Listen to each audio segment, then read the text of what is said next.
Thumbelina, Little Tiny by Hans Andersen. Once upon a time, there was a lonely woman who wished for a child. One day a fairy gave her a magical barley seed.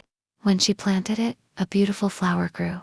Inside the flower sat a tiny girl no bigger than a thumb. The woman named her Thumbelina. Thumbelina lived happily in a walnut shell bed. She loved singing and playing among the flowers. But one night, an ugly toad kidnapped her because she wanted Thumbelina to marry her son. Thumbelina was very unhappy. Luckily, some kind fish helped her escape. As she traveled through the countryside, a beetle carried her away. At first he admired her beauty, but when other beetles laughed at her, he abandoned her. Thumbelina felt lonely and spent many days surviving on her own. When winter came, she found shelter with a kind field mouse. The mouse took care of her and later introduced her to a rich mole. The mole wanted to marry Thumbelina.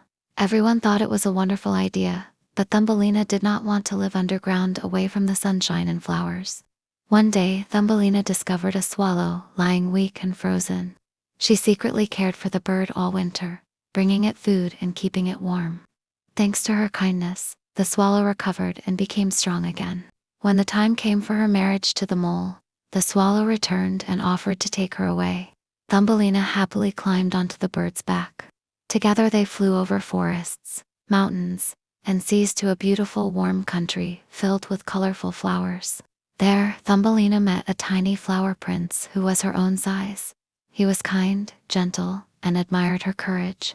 The prince asked her to marry him, and Thumbelina gladly agreed. She received beautiful wings and became the queen of the flowers. From that day on, she lived happily among the blossoms with her prince.